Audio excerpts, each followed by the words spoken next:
والسلام على نبينا محمد وعلى آله وصحبه أجمعين. Alors comme d'habitude, il est où Mohamed Amin? Bismillah, vas-y. Je t'écoute, qu'est-ce que tu as appris comme nom aujourd'hui? Oui.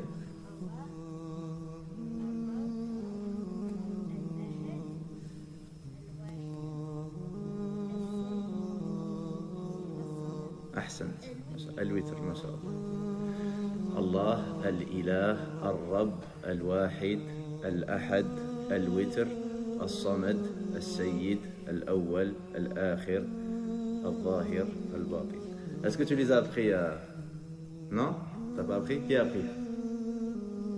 Vas-y, t'écoutes. Ibrahim, c'est ça?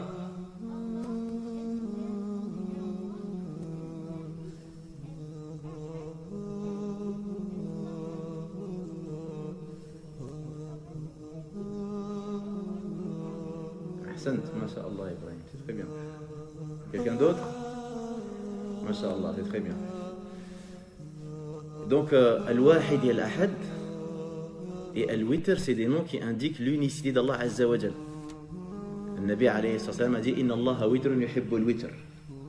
Le witr signifie que Allah Azza wa Jal est le seul à détenir toutes les perfections. Al-Wahid, Al-Ahad, Al-Witr nous indique l'unicité d'Allah subhanahu wa ta'ala, que Allah azza wa jal, il est singulier, il n'a ni associé ni semblable. Allah azza wa jal n'a pas d'associé de semblable sur le plan de son essence, ni de ses noms, ni de ses attributs, ni de ses actes subhanahu wa ta'ala. Et Allah Azza wa Jal, il apprécie qu'on proclame son unicité. C'est pourquoi l'action la plus aimée auprès d'Allah subhanahu wa ta'ala, la parole la plus aimée auprès d'Allah Azza wa Jal, c'est la ilaha illallah. Et le Nabi sallallahu alayhi wa sallam dit khayru ma qultu ana wa an-nabiyyuna min qabli, la meilleure parole que j'ai prononcée, moi et les prophètes qui m'ont précédé, c'est la ilaha illallah wahdahu la sharika lah lahul mulk wa lahul hamd wa huwa ala kulli shay'in qadir. Et celui qui avant de mourir, Allah lui permet de dire la ilaha illallah en toute sincérité de son cœur, il entrera au paradis. Donc voilà, c'est ces noms merveilleux qu'il est important de connaître. Alors aujourd'hui mes frères et mes sœurs, notre thème va aborder un point important où nous allons en quelque sorte répondre à une question que certains parmi les non-croyants posent. Pourquoi, si vous dites que Dieu est puissant et il n'a pas besoin de vous, alors pourquoi vous demande-t-il de l'adorer? Et cette question-là, nous allons y répondre, Inch'Allah Ta'ala, aujourd'hui. Et le fait de connaître la réponse et le fait de savoir la manière de répondre est important à différentes échelles. Premièrement, il y a des personnes, même des musulmans, qui n'arrivent pas à atteindre la douceur de l'adoration. Vous savez, l'adoration, elle est censée procurer un plaisir. L'idha. C'est pas de la théorie, mes frères, c'est une réalité. C'est une réalité qui est palpable. Et beaucoup d'entre nous, on a eu des moments dans nos vies, Allah nous a permis, par sa grâce et sa miséricorde, d'apprécier cette douceur et cette intensité. On a vu des gens qui étaient sur le lit de leur mort, en train d'agoniser. Et quand tu lui demandes des nouvelles, tu constates l'appréciation, l'acceptation, la satisfaction. Tu dis, mais comment cela est-il possible? Comment cela est-il possible qu'un être humain, dans ses moments les plus douloureux de sa vie, il trouve encore un souffle de vie? La foi, elle fait des miracles. Donc l'ibada, laha lidha. Et malheureusement, à cause de l'ignorance de l'individu, parfois, il peut ne pas saisir que l'adoration, elle est dans son intérêt. Et donc, certains parmi les non-croyants, ils vont chercher à piéger les musulmans qui manquent de connaissances en leur disant, vous dites que Dieu est puissant, il n'a besoin de rien, et en même temps, il vous ordonne de l'adorer. Donc soit il vous ordonne quelque chose qui n'a pas de sens, ou soit il a besoin de votre adoration. Alors pour répondre à cette question, les savants, ils ont d'abord déconstruit cette question. Ils ont d'abord établi l'incohérence de cette question. Et ce genre de question de la part des non-croyants n'est pas étonnant, parce qu'à travers toute l'histoire, ils ont toujours eu cette tendance de appliquer les règles qui concernent les humains, de les appliquer à leur créateur. Cette tendance qu'on appelle l'anthropomorphisme, le tashbih ou le takif, le fait d'établir la ressemblance entre le créateur et la créature. Et c'est une habitude qui est païenne. Il y a un écrivain, par exemple, qui parlait justement des païens, parce que les païens, dans toute l'histoire, ils dessinaient leurs dieux. Et ils représentaient leurs dieux. Et les dieux qu'ils représentaient, c'était des dieux qui étaient cruels, qui commettaient des crimes, etc. Regardez, il dit une parole qui est intéressante. Il dit, si les bœufs et les lions, ils avaient des mains, et qu'ils pouvaient peindre comme le font les hommes, ils donneraient aux dieux qu'ils dessinaient des corps pareils. C'est-à-dire que le bœuf, il donnerait un corps à son dieu semblable à celui du bœuf. Et le lion, il donnerait un corps à son dieu semblable que celui du lion, etc., etc. Donc comme chez les humains, pour eux, généralement, quand quelqu'un te demande quelque chose, c'est que il est dans le besoin. C'est une habitude humaine. Quand quelqu'un te demande de faire une chose, c'est qu'il a besoin de toi. Sinon, il ne te demanderait pas. Et bien, cette tendance-là, qui est propre aux humains, et on verra, ce n'est pas le cas, ce n'est pas tout le temps, parce qu'un humain, il peut te demander quelque chose, alors il n'a pas besoin de toi. Un médecin, il va dire, ouvre la bouche pour que je te donne un médicament, et pourtant, il n'a pas besoin de ton médicament, c'est toi qui en as besoin. Il te le demande purement par bienfaisance, parce qu'il veut ton bien. Mais bref, généralement, lorsque les humains demandent quelque chose, ils demandent la chose car ils sont dans un besoin. Et donc cette tendance-là, ils ont voulu l'appliquer dans la relation qu'il y a entre le créateur et la créature. Et là, vous voyez la première erreur. D'ailleurs, sachez-le, l'origine de la mécréance et du shirk vient de l'qiyas. Ça vient de la comparaison. Aslul kufri min al-qiyas. Aslul shirki min al-qiyas.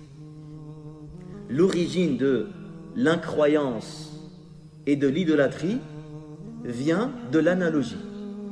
La première créature qui est tombée dans l'erreur de l'analogie, c'est Iblis. Khalaqtani min narin wa khalaqtahu min tin. Quand il a contesté l'ordre divin, quand Allah Azza wa Jal, dans sa sagesse infinie, a voulu créer Adam, l'humain. Iblis, on sait qu'il y a un grand débat entre les savants, la majorité disent que c'était un ange, d'autres disent que non, c'était un djinn qui avait le rang des anges. C'était un djinn tellement pieux, tellement c'était un adorateur, qu'il avait le niveau des anges. C'est pourquoi quand Allah Azza wa Jalla, il a adressé l'ordre aux anges de se prosterner, il était concerné par cet ordre-là. وَإِذْ قَالَ رَبُّكَ لِلْمَلَائِكَةِ اسْجُدُوا لِآدَمَ فَسَجَدُوا إِلَّا إِبْلِيسَ أَبَى وَاسْتَكْبَرَ وَكَانَ مِنَ الْكَافِرِينَ. Et quand Allah Azza wa Jal, il va dire à Iblis, Ma mana'aka an tasjuda lima khalaqtu biyaday astakbarta am kunta min al-'alin. Qala ana khayrun minhu. Je suis meilleur que lui. Parce que Iblis, il pensait que le feu était meilleur que la terre. Alors que même les savants, lorsqu'ils ont pris cet argument-là, ils ont prouvé la fausseté et l'incohérence de son argument. En réalité, l'argile est bien meilleure que le feu. النار أصلها الطيش بخلاف التراب. Bref, Iblis, il a été piégé par quoi? Par l'analogie. Il a comparé. Et donc il a contesté l'ordre divin. La première fois que le shirk il est apparu sur terre. Le-Nabi alayhi salam, Allah Azza wa Jalla dans le Coran, dans Surat Nuh, Allah il évoque des noms de personnes. Waddan wa Suwa'an wa Yaghutha wa Ya'uqa wa Nasra. Vous trouvez ces noms-là dans Surat Nuh. Et quand vous consultez le Sahih al-Bukhari, vous trouvez une information qui est intéressante, qui nous donne plus de détails sur ces personnes-là. لا تذرن آلهتكم ولا تذرن ودا وسواعا ويغوث ويعوق ونسرا. Ibn Abbas il nous dit que ces personnes-là, c'était des personnes pieuses qui vivaient à l'époque de Nuh alayhi salam. Entre Adam et Nuh alayhi salam, il y avait 10 siècles. Dans ces 10 siècles-là, Allah Azza wa Jal n'a pas été renié. Allah Azza wa Jal a toujours été adoré seul durant toute cette période-là. Bien évidemment, il y avait des péchés, comme le meurtre, le péché de Qabil qui a tué son frère Habil, mais il n'y a pas eu d'incroyance. L'incroyance, elle est apparue à l'époque de Nuh, au bout de 10 siècles, quand ces pieux sont morts. Satan, il est venu voir leurs enfants. Il leur a donné une proposition. Il leur a dit, vous devriez dessiner ces personnes pieuses, représenter leurs images, et vous les accrocher sur les murs. Comme ça, quand vous allez les voir, vous vous rappellerez de leur dévotion, de leur piété, de leur droiture, en guise de rappel. Et à chaque fois que vous levez la tête, vous voyez leurs images, et ça va vous redonner envie, justement, de les imiter. Donc jusqu'à là, il n'y a rien de mal. C'est ce qu'ils ont fait. C'est ce qu'ils ont fait. Il a attendu que cette génération, elle disparaisse. Et il est venu voir la génération prochaine. Il leur a dit, vous savez, si vos pères ont dessiné ces pieux-là, c'est parce que ces personnes-là ont une proximité d'Allah. Donc si vous voulez qu'Allah vous aime, choisissez plutôt un chemin plus court. Prenez-les comme des intermédiaires, prenez-les comme des intercesseurs pour qu'ils vous facilitent l'acquisition de l'amour de Dieu. Ils ont dit, ah, c'est vrai. Moi, quand je vais invoquer Dieu, moi j'ai trop de péchés, moi j'ai trop de manquements. Autant aller voir des pieux que eux, Dieu il les aime, et je vais passer par leur intermédiaire. C'est ça le shirk, c'est ça la mécréance. Et c'est pourquoi Allah il a envoyé Nuh, il les a prêchés pendant 950 années.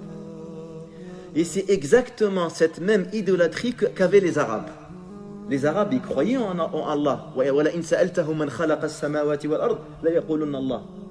Et si tu leur demandes qui a créé les cieux et la terre, ils te diront certes c'est Allah. Et c'est là où vous voyez également qu'aujourd'hui, tu as des musulmans, quand tu lui demandes explique-moi ça veut dire quoi la ilaha illallah, il te dit ça veut dire que Dieu il existe et qu'il nous a créés. Mais ta définition elle est incomplète. Ce que tu viens de me dire là, la plupart des humains à travers l'histoire, ils reconnaissaient ce point-là. Même Abu Jahl et Abu Lahab, si tu lui demandes qui a créé les cieux et la terre, il va te dire c'est Allah. Tu sais les Arabes, ils adoraient Allah, ils faisaient le pèlerinage. Pour vous dire, le pèlerinage, ils le faisaient à poil, tout nu. Pourquoi? Ils disaient parce qu'on ne va pas adorer Dieu avec des vêtements. On a péché juste avant avec ces vêtements-là. Alors on les enlève. Les Arabes, ils respectaient Mecca. Par exemple, quand ils ont voulu tuer des compagnons, quand ils ont attrapé des Sahaba après la bataille de Uhud. Après la bataille de Uhud, il y avait des tribus qui ont cherché à à tromper les musulmans. Suite à la défaite de Uhud, il y a des tribus qui ont commencé à manigancer contre les musulmans et à rompre leur pacte avec les musulmans. C'est pourquoi d'ailleurs après cela, le prophète sallallahu il a expulsé la tribu des Bani Quraïda, etc. Il y en a, qu'est-ce qu'ils ont fait? Ils demandaient au prophète, ils leur disaient: Ya Rasulallah, on a besoin que tu nous envoies des compagnons pour nous apprendre notre religion. Il leur envoyait 70 personnes et il les tuait. Ou il les attrapait en tant que prisonniers, il les vendait aux Mecquois, ceux qui avaient tué par exemple leurs proches pendant les deux batailles, de Badr et Uhud, pour qu'eux ils les tuent. Et bien, quand il les attrapait, ils en ont attrapé plusieurs. Quand il les ramenait à la Mecque, donc ces personnes-là qui avaient trahi, ils prenaient leur argent et ils laissaient le compagnon chez eux. Et pour le tuer, qu'est-ce qu'ils faisaient? Ils sortaient du périmètre du haram. Ils allaient au Tan'im. Donc aujourd'hui, quand on va en Umrah, quand on veut faire une deuxième Umrah, qu'est-ce qu'on fait? On va au Tan'im, à la mosquée de Aïcha, parce que c'est l'endroit le plus proche du périmètre du haram. Donc pour tuer ces compagnons-là, ils sortaient jusqu'au Tan'im et ils les tuaient. Pourquoi? Parce que pour eux, c'est inconcevable de tuer quelqu'un dans la terre sacrée. Pourtant, c'est des mouchriquines. Parce que leur shirk consistait à quoi? Ils ont pris des intercesseurs. Ma na'buduhum illa liyuqarribuna ila Allahi zulfa. Ils ont dit on les adore pour qu'ils nous rapprochent d'Allah. Et donc, d'ailleurs, même, comment ils ont nommé leur Dieu? Ils ont pris les noms d'Allah et les ont mis au féminin. Les trois principales divinités qu'ils adoraient, c'était Allat, Al-Uzza et Manat. Afara'aytum Allata wal-Uzza wa Manat al-Thalithata al-Ukhra alakum al-Dhakar wa lahu al-Untha tilka idhan qismatun dhiza in hiya illa asma'un sammaytumuha antum wa aba'ukum ma anzala Allahu biha min sultan in yattabi'una adh-dhann wa ma tahwa al-anfus wa laqad ja'ahum min rabbihim al-huda. Ils ont pris Allah, ils ont dit Allat au féminin. Ils ont pris Al-Mannan, ils ont dit Manat. Ils ont pris Al-Aziz, ils ont dit Al-Uzza. Alors que eux-mêmes, ils n'acceptaient pas d'avoir des filles, puisqu'ils les enterraient vivantes. Et ils ont dit, ces dieux-là, c'est les filles de Dieu.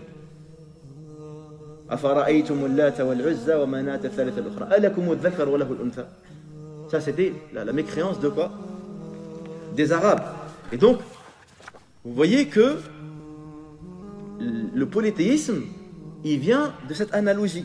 Parce que quelqu'un, par exemple, si toi tu veux parler avec un roi ou un chef important, généralement tu passes par des intermédiaires. Demain tu veux voir un roi, il ne va pas t'accueillir, ils ne vont pas t'ouvrir la porte. Donc tu devras prendre des intermédiaires, des ministres, des gens qui sont proches de lui pour pouvoir l'approcher. Mais cette relation-là entre nous et Allah, c'est pas comme ça. Allah, il ne veut pas qu'on prenne d'intermédiaire entre nous et lui. Allah, il veut, subhanahu wa ta'ala, qu'on se dirige et qu'on s'oriente entièrement vers lui. Il y a bien évidemment l'orientation qui est une condition de foi, qu'on appelle la ibada. Ça, c'est, si tu ne le fais pas, tu n'es pas un croyant. Et même, pour vous dire, même quand on veut parler de la perfection, regardez à titre d'exemple, quand le prophète alayhi salam, il nous a parlé des 70 personnes qui vont aller au paradis sans être châtiées. 70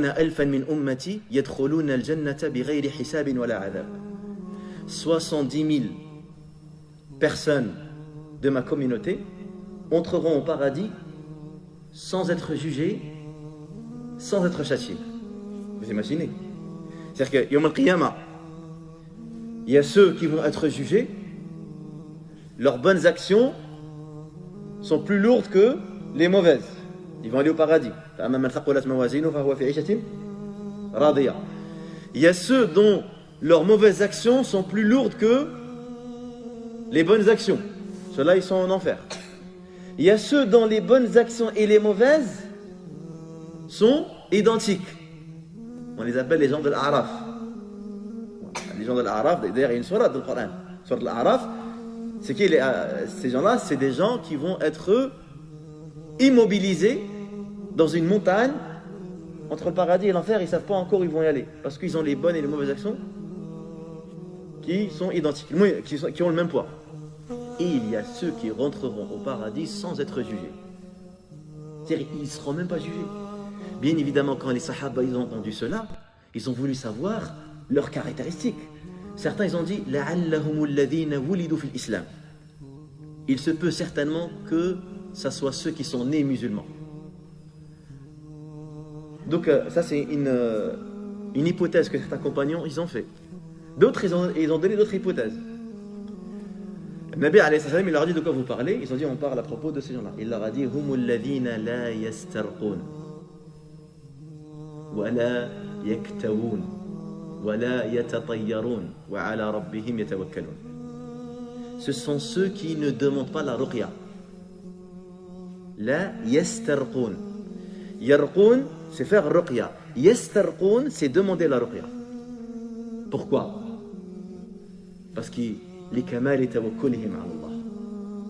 Tellement ils ont pleinement confiance en Allah subhanahu wa ta'ala qu'ils se dirigent uniquement vers lui. Et ils ne demandent pas à quelqu'un de faire. C'est pas interdit, hein. Je ne dis pas que c'est interdit. C'est permis de demander la ruqya à condition que tu crois que celui qui guérit c'est Allah. Si tu penses que c'est le raqi qui guérit, tu es un mushrik.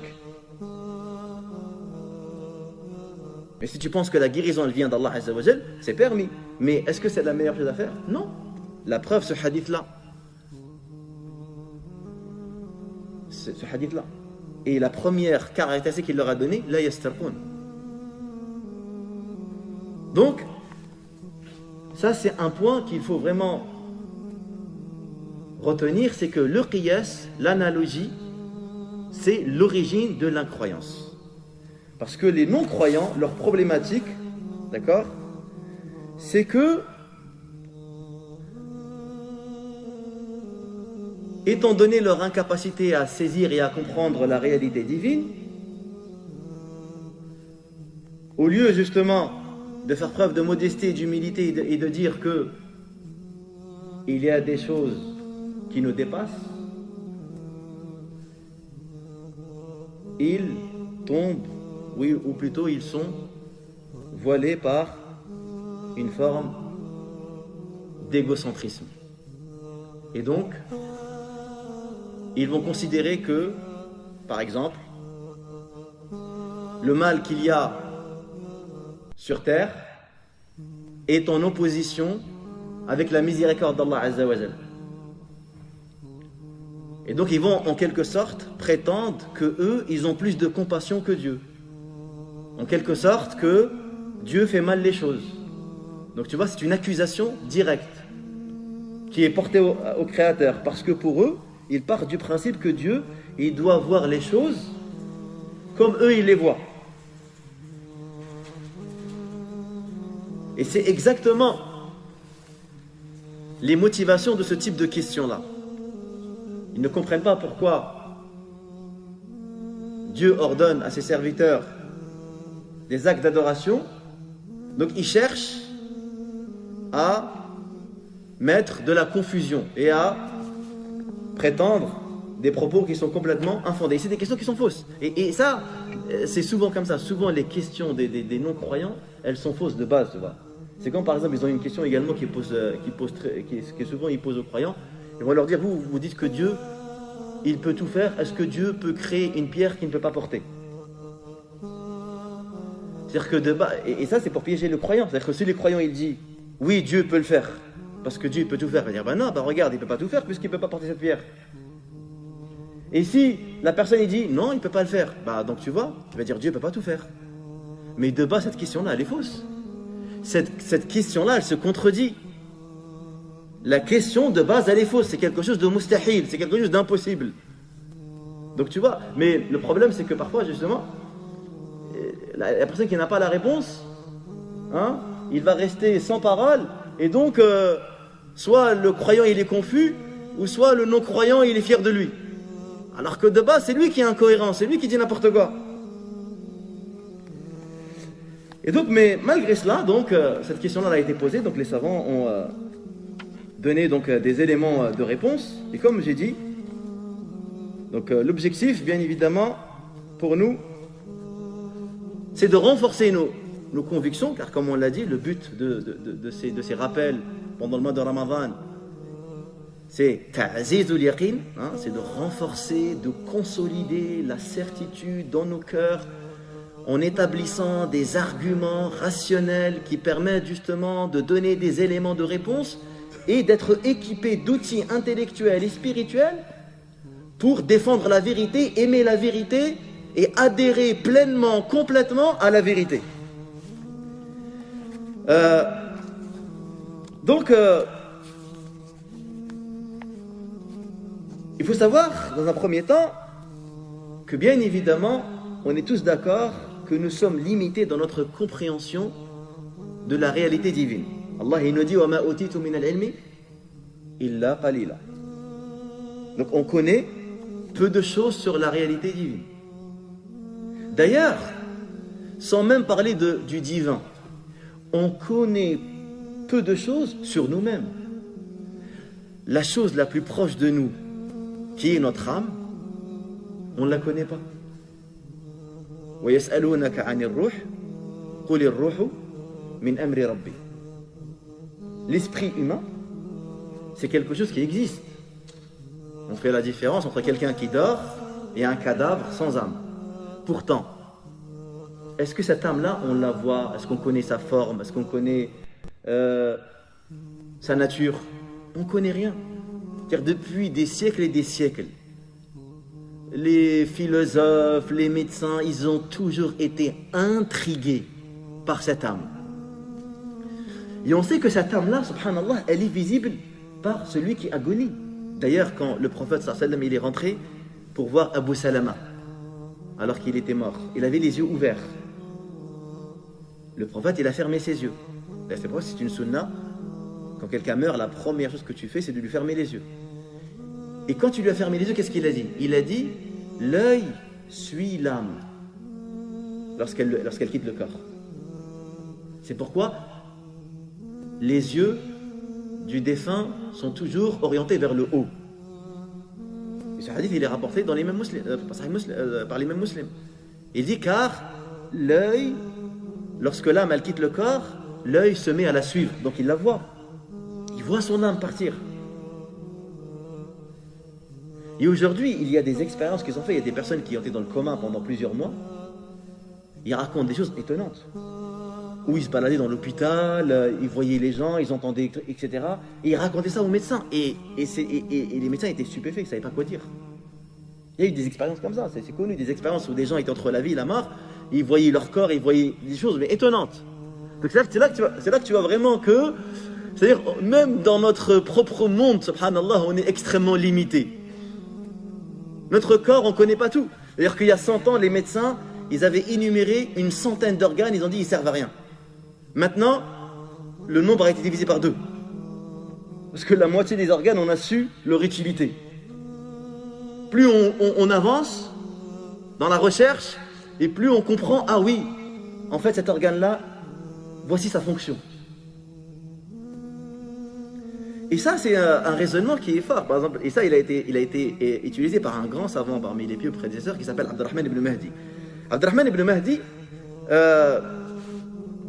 qu'est-ce qu'il a fait? Un jour, il y avait un jeune, un petit, qui cherchait à savoir comment il était Allah. Le Nabi sallam l'a interdit. La tatafakkaru fillah wa tafakkaru fi ala'illah. Ne réfléchissez pas sur Allah, réfléchissez plutôt sur la création d'Allah. Et donc, le petit, il ne lâchait pas l'affaire. Abdurrahman ibn Mahdi, il est venu le voir. Il lui a dit, écoute, avant qu'on parle sur comment il est Dieu, viens d'abord, je te pose une question. Il a dit, vas-y. Il lui a dit, le prophète sallallahu alayhi wa sallam, il nous dit que l'ange Gabriel, il possède 600 ailes. J'aimerais bien que tu m'expliques comment ces 600 ailes sont placées sur lui. Et comment il fait pour voler avec. Le petit, il est resté intrigué, tu vois, il n'y a pas quoi dire. Il lui a dit, attends, on va poser une question moins difficile. Allah, dans le Coran, il nous dit Alhamdulillahi fatiri samawati wal ard ja'ilil malaikati uli ajnihatin mathna wa thulatha wa ruba'. Allah, dans les débuts de Surat Fatir, nous informe qu'il a créé les anges, il les a dotés de 2, 3 et 4 ailes. Et il lui a dit, moi, un ange qui a 2 ailes, je peux imaginer, il y en a un qui est à droite, il y en a un qui est à gauche. Mais dis-moi, l'ange qui a 3 ailes, le 3e, il est placé comment? Et celui qui en a 4, comment ils sont placés? Comment il fait pour voler avec? Bien évidemment, il n'a rien pu dire. Il a dit, regarde, on est incapable d'imaginer une créature. Et tu cherches à imaginer le créateur. Il y en a un autre, il a donné un autre exemple rationnel.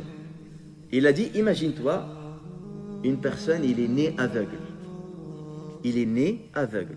Il n'a jamais rien vu de toute sa vie. Allah Azza wa Jal, il lui donne la vue pendant 3 secondes. Il voit un chameau. Immédiatement après, il redevient aveugle. Quelques jours après, on lui dit, tu sais, devant toi, il y a un cheval. Et à côté du cheval, il y a un éléphant. Et à côté de l'éléphant, il y a une girafe. Il va dire quoi? Dites-moi, ils sont comment par rapport au chameau? C'est-à-dire, toute son imagination, tout ce que tu vas lui dire, tout ce que tu vas lui parler, toute son imagination, elle va partir de ce qu'il a vu.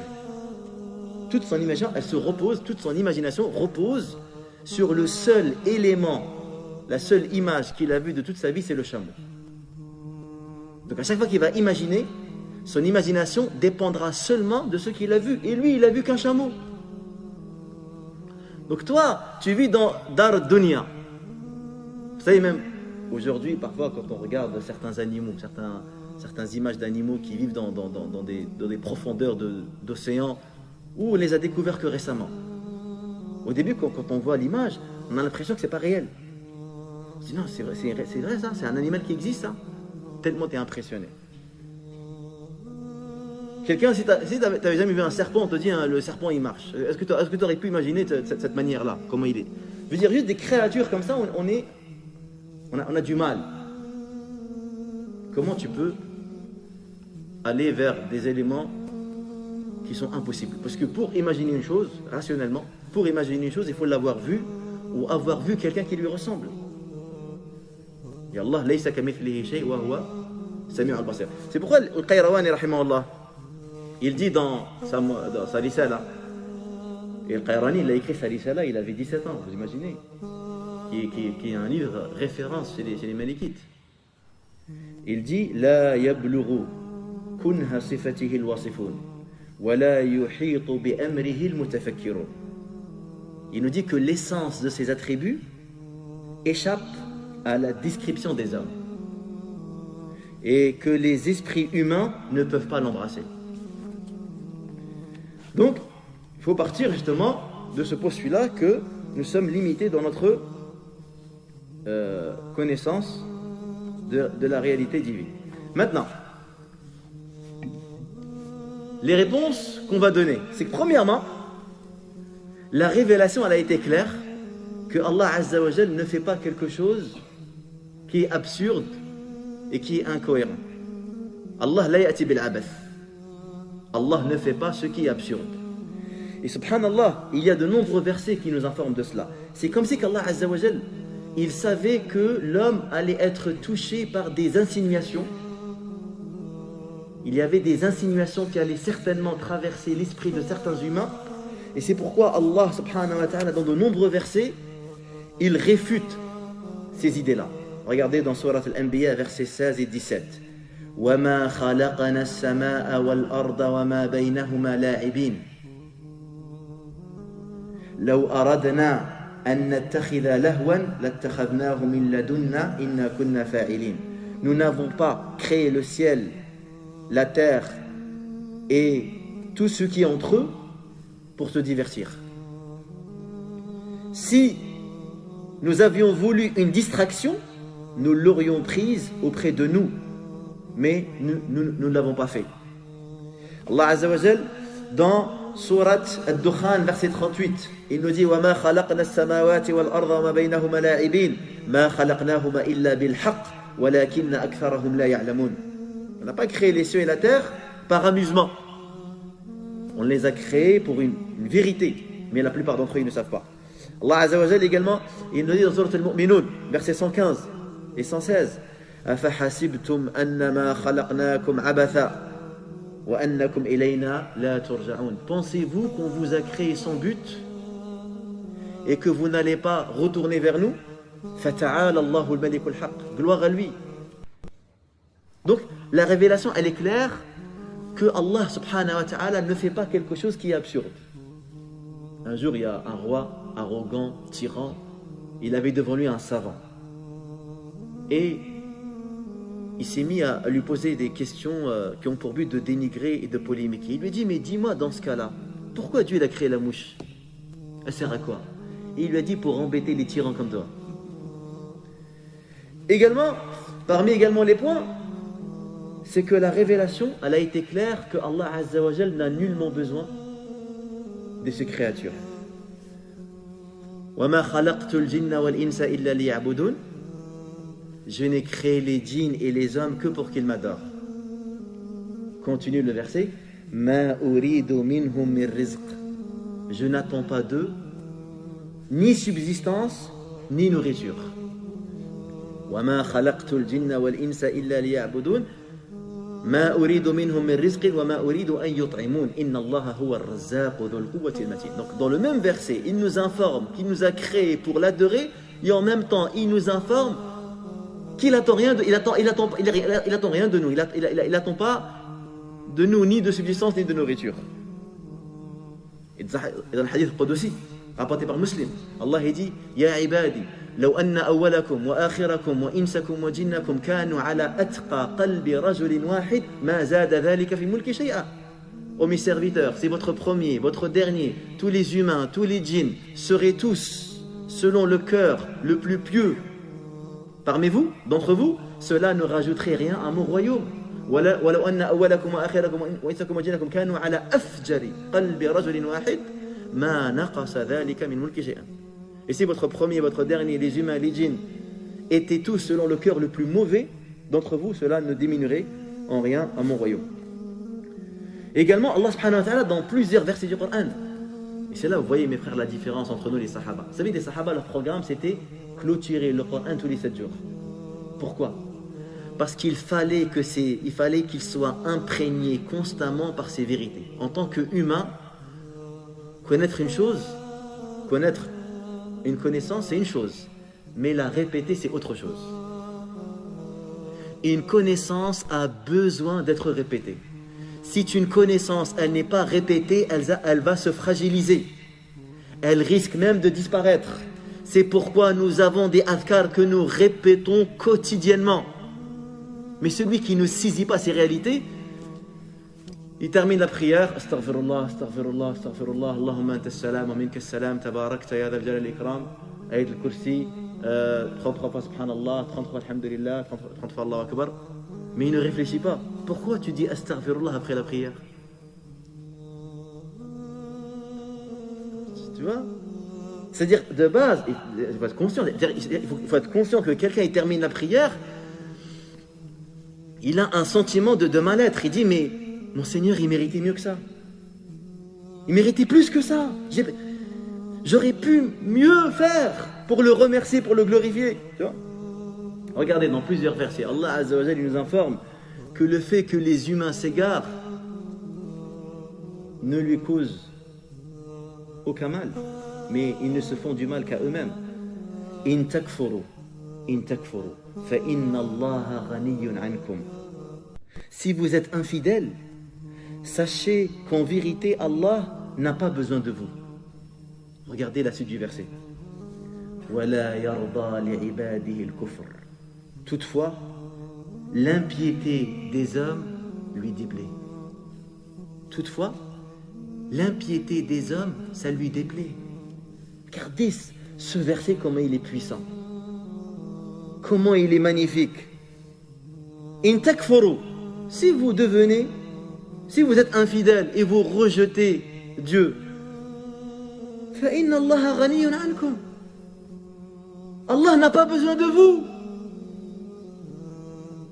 Mais en même temps, regardez la bienveillance, la compassion. Wala yarda li ibadihi al-kufr.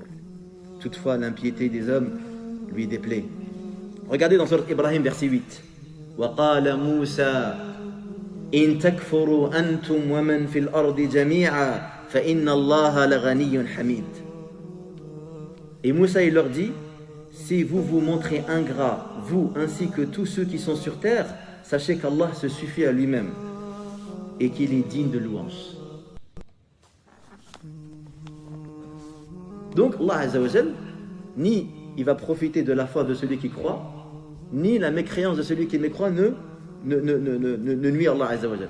Mais tes efforts, tes adorations sont pour toi. C'est pourquoi Allah dit dans Surat Fatir, وَمَنْ تَزَكَّى فَإِنَّمَا يَتَزَكَّى لِنَفْسِهِ وَإِلَى اللَّهِ الْمَصِيرُ. Quiconque se purifie, il le fait dans son propre intérêt. Et c'est vers Allah que se fera le retour. C'est pourquoi, mes frères, si on comprend réellement et véritablement le sens de l'adoration, ça va aider le croyant à atteindre la douceur de l'ibada. Et tu ne vas pas imaginer ta vie sans adoration. C'est que vraiment, c'est pourquoi être adorateur, c'est la plus belle chose qui peut arriver. Et c'est pourquoi Allah, quand il a qualifié ses prophètes dans des situations les plus honorables, il les a qualifiés en tant qu'adorateurs. C'est quoi le moment le plus exceptionnel que le prophète Muhammad sallallahu alayhi wa sallam a vécu sur terre? Parmi les miracles palpables, c'est le voyage nocturne. Allah Azza wa Jalla, quand il parle du voyage nocturne, Subhanalladhi asra, il n'a pas dit bi rasulihi. Asra bi abdihi, qui a fait voyager son serviteur. Asra bi abdihi min al-masjid al-haram ila al-masjid al-aqsa alladhi barakna hawla. Quand il parle également de al-mi'raj, l'ascension vers les cieux, dans Sourate An-Najm. فأوحى إلى عبده ما أوحى ما كذب الفؤاد ما رأى أفتمارونه على ما يرى ولقد رآه نزلة أخرى عند سدرة المنتهى عندها جنة المأوى إذ يغشى سدرة ما يغشى ما زاغ البصر وما طغى لقد رأى من آيات ربه الكبرى. Il l'a qualifié d'adorateur. Et quand il parle de lui en tant que messager recevant la révélation, dans Sourate Al-Kahf, Alhamdulillahi alladhi anzala ala abdihi al-kitab. أنزل على عبده الكتاب ولم يجعل له عوجا قيما. Donc également Allah subhanahu wa ta'ala dans un autre verset également il nous informe que l'adoration elle est dans notre intérêt. Regardez quand Allah Azza wa Jalla il parle dans Sourate Al-Hajj, Sourate le pèlerinage. Vous savez, pour le pèlerinage il est demandé de faire des sacrifices. Allah il dit Azza wa Jalla lan yanala Allah luhumuha wala dima'uha walakin yanaluhu taqwa minkum. Ni la chair ni le sang de ces animaux ont d'importance pour Allah.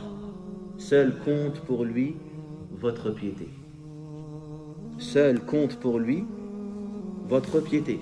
Et subhanallah, nous avons cette conviction-là que Allah Azza wa Jal n'a nullement besoin de nous. Et en même temps, regardez quand vous entendez des propos. D'ailleurs, il y a un hadith où Ibn al-Qayyim il a dit un truc étonnant. Quand il a cité ce hadith-là, que je vais vous dire, en arabe, il a dit ça, Ibn al-Qayyim. Il a dit وَهَذَا هُوَ السِّرُّ الْأَعْظَمُ الَّذِي لَا تُحِيطُهُ عِبَارَةٌ وَتَعْجَزُ عَنْهُ كُلُّ إِشَارَةٌ. Une fois après avoir cité ce hadith authentique, il a dit هَذَا هُوَ السِّرُّ الْأَعْظَمُ. Ça, c'est le secret le plus majestueux, dont la parole, elle est incapable de l'exprimer. لا تحيطه عبارة وتعجز عنه كل إشارة. Et on ne peut même pas insinuer. C'est quoi? C'est le hadith rapporté par Muslim quand le Nabi sallallahu alayhi wa sallam il nous dit Lallahu ashaddu farahan bi tawbati ahadikum. Allah subhanahu wa ta'ala se réjouit du repentir de son serviteur plus qu'une personne qui se trouve dans le désert ayant son chameau, sa boisson et sa nourriture. Et voilà que cette personne, dans ce désert, elle égare son chameau. Et en même temps sa nourriture et sa boisson. Et tellement il est désespéré, puisqu'il n'y a aucune issue, tu es dans le désert, il n'y a rien, il va s'allonger sous l'ombre d'un arbre, attendant de mourir paisiblement et tranquillement. Il fait une sieste. Et en ouvrant les yeux, il retrouve son chameau devant lui, contenant sa nourriture et sa boisson complète. Et tellement il est joyeux, tellement il est content, il dit Allahumma anta abdi wa ana rabbuk. Ô Seigneur, tu es mon serviteur et je suis ton Seigneur. Akhta'a min shiddatil farah. Il s'est trompé tellement il avait un excès de joie, tellement il était content. Dans ce hadith-là, An-Nabi sallallahu alayhi wa sallam nous informe que l'humain qui transgressait les limites d'Allah, l'humain qui combattait Allah et ses messagers, l'humain qui rejetait tous les signes nombreux que Allah lui envoyait, quand cet humain-là décide de revenir vers le droit chemin et se repentir, si on se repent, c'est qu'on a fait du mal, c'est qu'on a désobéi, c'est qu'on s'est éloigné. Le prophète, il nous informe que Allah le puissant, il se réjouit du retour de son serviteur vers le droit chemin, plus que cet humain qui a retrouvé la vie après avoir eu la conviction d'avoir tout perdu. Et en même temps, quand tu dis, mais Allah n'a pas besoin de nous, mais parce que Allah Azza wa Jal, c'est l'être suprême et parfait, la perfection maximale lui appartient à lui Azza wa Jal. Et c'est pourquoi l'autre explication, quand quelqu'un nous demande pourquoi Allah Azza wa Jal nous demande de l'adorer, il nous demande de l'adorer parce qu'il est digne d'être adoré, parce qu'il mérite véritablement d'être adoré. Ibn al-Qayyim il dit At-ta'abbudu akhiru maratib al-hubb. At-ta'abbud, c'est le dernier niveau d'amour. Vous savez, les Arabes, pour désigner l'amour, ils ont une quantité de mots incroyable. Et chaque mot, il désigne une intensité plus forte d'amour. Et bien le niveau le plus élevé, le summum de l'amour, la plénitude de l'amour, c'est ta'abbud.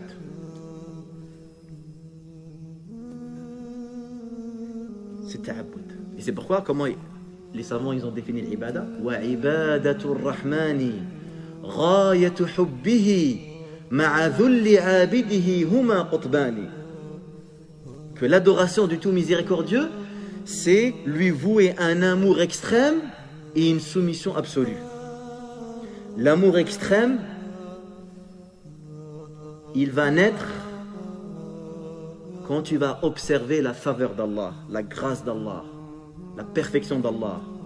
Plus tu vas observer ça, comme ces textes-là qu'on vient de citer, plus tu vas les observer, plus tu vas réfléchir longuement, et plus tu vas aimer cet être. Et tu vas placer ta confiance totalement en lui. Et tu seras satisfait parce que tu sais que tu vis dans son monde.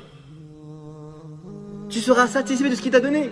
Aujourd'hui, il y a des gens, ils souffrent parce qu'ils n'acceptent pas son corps. Il n'accepte pas sa couleur. Il n'accepte pas sa maladie. Pourquoi?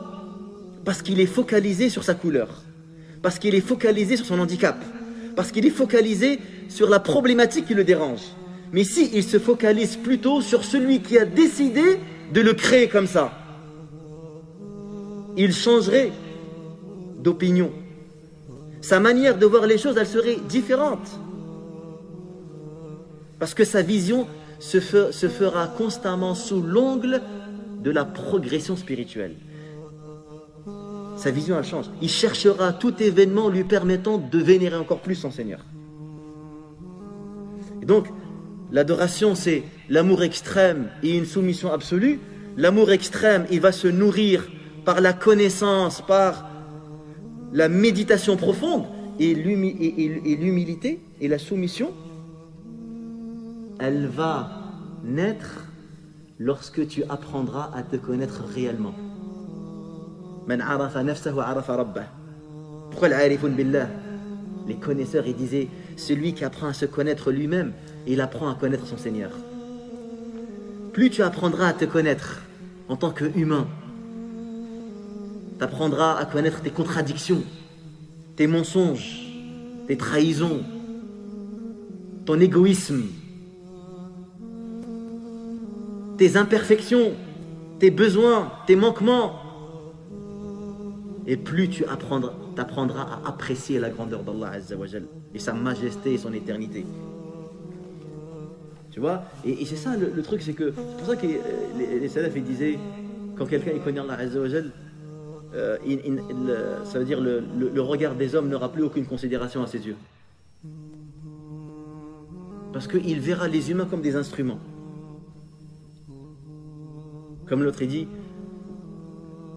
quand quelqu'un il vient et te rend service, n'oublie pas que c'est pas lui le bienfaiteur. Lui, il n'est qu'un instrument parmi les instruments d'Allah.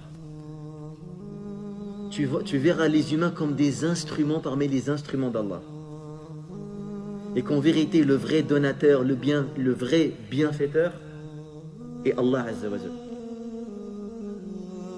Et regardez cette belle parole. C'est pourquoi les ulama ils ont dit en vérité, al-ibadatu hiya i'lanun lil-hubb. En vérité, l'adoration, c'est une déclaration d'amour. L'adoration, c'est une déclaration d'amour. Et c'est pourquoi dans Sourate Al-Fatiha, avant de parler de l'adoration, on a d'abord parlé de la louange, de la majesté d'Allah. On n'a pas commencé par Iyyaka na'budu wa iyyaka nasta'in immédiatement. Al-Fatiha qui est la sourate la plus importante du Coran. Al-Fatiha qui est, ne l'oubliez pas, une conversation entre Allah et le serviteur. Ça commence par Alhamdulillahi Rabbil Alamin. Alhamd, dhikru mahasinin mahmoud ma'a hubbihi wa ta'zimihi wa ijlalih.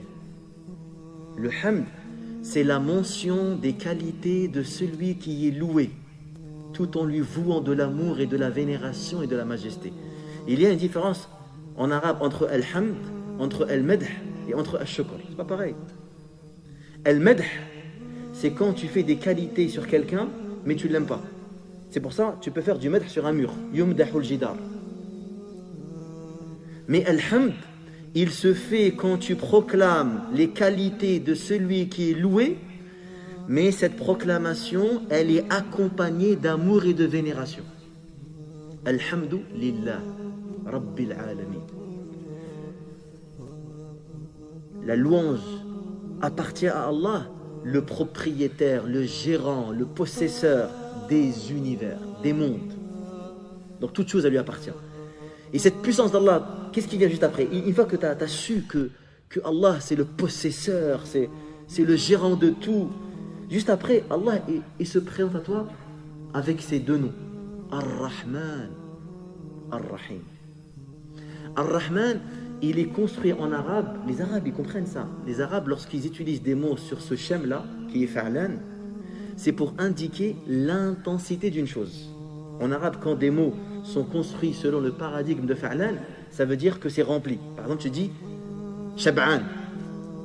Shab'an, fa'lan, rassasié. Tu vois? Ghadban, quelqu'un qui est très en colère.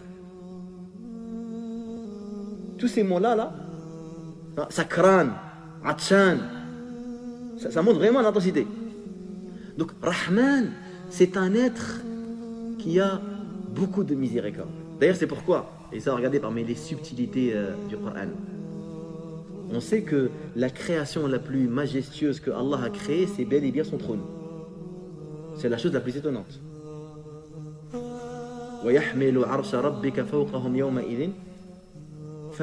C'est la créature la plus étonnante, c'est l'arsh. Le prophète sallallahu alayhi wa sallam dit, Allah m'a autorisé, Allah m'a permis de vous relater l'un des récits des anges qui portent le trône. Entre l'aube de son oreille et son épaule, il y a une distance de 700 ans. 700 ans, entre son oreille et son épaule. À chaque fois que dans le Coran, Allah il nous a informé qu'il était établi sur le trône, il a toujours choisi un seul nom. Et toujours le même. Ar-Rahmanu ala al-Arsh istawa. Parce qu'il y a un lien. Ils ont dit Jama'a awsa'a sifatihi ma'a awsa'i makhluqatihi. il a joint son attribut le plus large avec la créature la plus spacieuse. Quand il a créé l'univers, Allah il a écrit un livre auprès de lui dans lequel il a dit « Inna rahmati sabaqat ghadabi » ma miséricorde l'emporte sur ma colère. Et il est tellement miséricordieux que Allah Azza wa Jal, il ne va pas regarder les habitants de l'enfer. Un salaf il a dit parce que s'il les regardait, il leur ferait miséricorde. Alors il ne les regarde pas.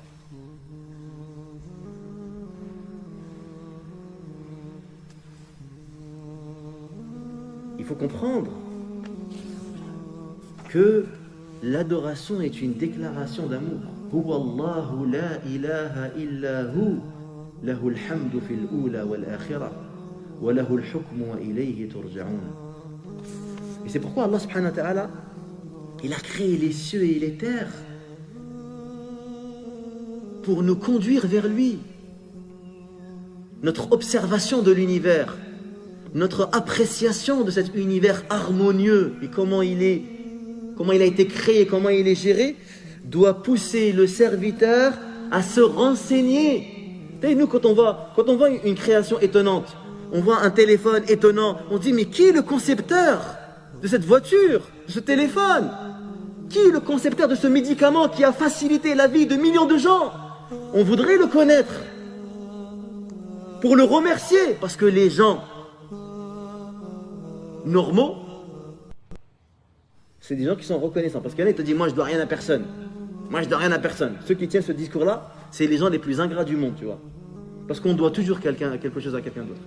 C'est pourquoi derrière Nabi dit la yashkurullah man la yashkurun nas. N'est pas reconnaissant envers Allah celui qui n'est pas reconnaissant envers les gens. Donc nous en tant qu'humains, on sent le besoin de faire des éloges à ceux qui ont fait des œuvres grandioses et des œuvres importantes. Alors si justement nous quittons le monde des humains et nous allons vers l'être suprême, subhanahu wa ta'ala, notre Seigneur mérite qu'on apprenne à le connaître. Et si nous apprenons à le connaître, certainement nous allons l'aimer. Et si nous allons l'aimer, on se soumettra à lui, subhanahu wa ta'ala, car il est celui qui mérite notre soumission, notre adoration. Et la puissance d'Allah Azza wa Jal, elle est en conformité justement avec notre soumission à son égard.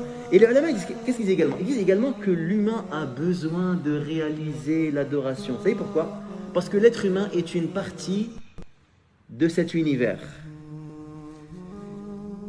Et pour que l'humain apprenne à se connaître, il faut absolument qu'il sache sa place et sa fonction et sa mission dans cet univers-là. Il faut qu'il ait connaissance de son identité, de pourquoi je suis là, pourquoi je suis présent. Parce que toute chose elle a un sens. Si la table elle est là, cette table elle a un sens pour que je puisse poser le livre. La chaise elle a un sens pour que je puisse m'asseoir sur cette chaise. Moi, pourquoi je suis là? Pourquoi je fais partie de cet univers-là?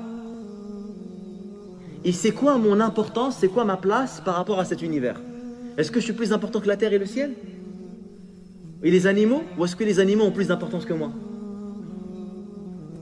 Et bien quand tu viens vers la voie d'Allah Azza wa Jal, et quand tu lis le Coran et le message qu'Allah Azza wa Jal t'a envoyé, tu vas comprendre pourquoi tu as été créé. Et tu vas comprendre ta noblesse. Comment Allah, il t'a honoré. وَلَقَدْ كَرَّمْنَا بَنِي آدَمَ وَحَمَلْنَاهُمْ فِي الْبَرِّ وَالْبَحْرِ وَرَزَقْنَاهُم. Nous avons certainement honoré les fils d'Adam. وَحَمَلْنَاهُمْ فِي الْبَرِّ وَالْبَحْرِ وَسَخَّرَ لَكُم مَّا فِي السَّمَاوَاتِ وَمَا فِي الْأَرْضِ. Il a mis à votre service, il vous a assujetti tout ce qu'il y a dans les cieux et la terre. Tu vois, le chameau là qui est grand, qui est plus fort que toi, Allah, il l'a soumis à toi. Il est à ton service. Et regardez le nombre.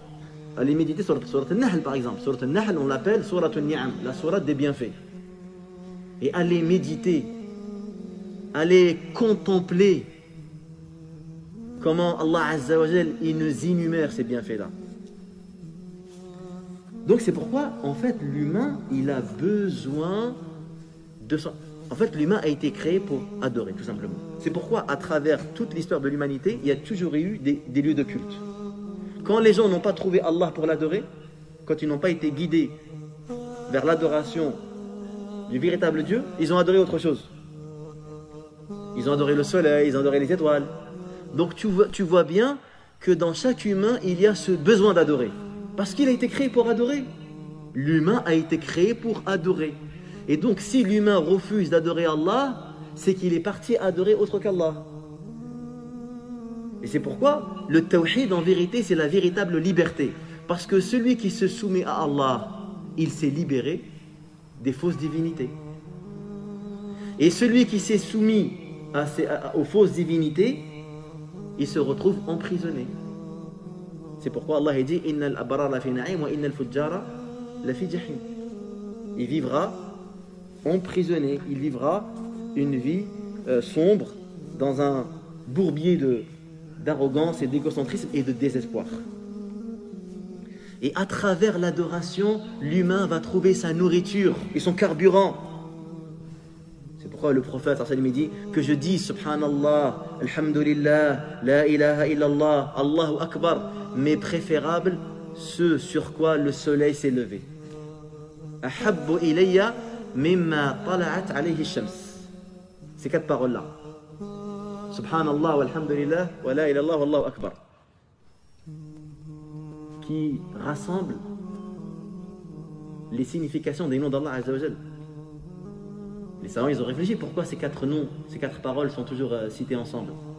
Parce que il y a jami'a li ma'ani asma'illahi wa sifatih.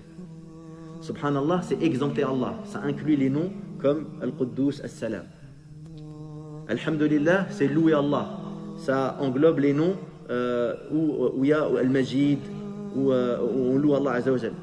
La ilaha illallah, ça englobe les noms qui nous informent de son unicité. Comme on a vu tout à l'heure, Al-Wahid Al-Ahad, Al-Witr. Allahu Akbar, ça parle des noms, ça englobe les noms de grandeur, comme Al-Kabir, Al-Azim, etc. Donc dans l'adoration, il y a le repos du cœur. C'est pourquoi un savant qui s'appelle Al-Razi, il a dit فَمَنْ عَرَفَ الرَّبَّ حَقَّ الْمَعْرِفَةِ. Celui qui apprend à connaître son Seigneur comme il se doit. وَفَقِهَ الْعِبَادَةَ حَقَّ الْفِقْهِ. Et il atteint la véritable compréhension de l'adoration. إِسْتَمْتَعَ بِالْعِبَادَةِ. Il prendra goût, il appréciera le goût de l'adoration. وَلَمْ يَمْتَنِعْ عَنْهَا. Et il ne va pas la refuser. وَلَمْ يَسْتَثْقِلْهَا. Et il ne va pas la considérer comme quelque chose de gênant. Aussi, al-ibada, c'est la matière de notre épreuve. On sait que Allah Azza wa Jal nous a créés afin de nous éprouver. Et bil-ibada, ya'rifu al-'abdu qadrah. Par l'adoration, l'humain se rappellera et connaîtra sa valeur réelle. Et également, parmi également les sagesses, c'est que Allah Azza wa Jal, il aime qu'il y ait une conversation entre lui et ses serviteurs. C'est pourquoi on a dit le Fatiha, c'est une conversation. Le Salat, c'est une conversation. C'est un entretien intime. Munajat, bayna al-abdi wa rabbih. Allah subhanahu wa ta'ala, il aime qu'il y ait une conversation. C'est pourquoi il y a une méditation magnifique. Inch'Allah, on aura l'occasion de la faire durant ce mois, sur les premiers versets de Surat Maryam. Kafa ya ayn sad, dhikru rahmati rabbika abdahu Zakariya, idh nada rabbahu nida'an khafiya. Ces versets-là, ils sont d'une force et d'une splendeur et d'une signification incroyable. Et Inch'Allah ta'ala, demain, bi'inillah, on parlera de quelques significations et de quelques leçons extrêmement riches et qui vont nous faire comprendre, justement, on va comprendre réellement ce qui s'est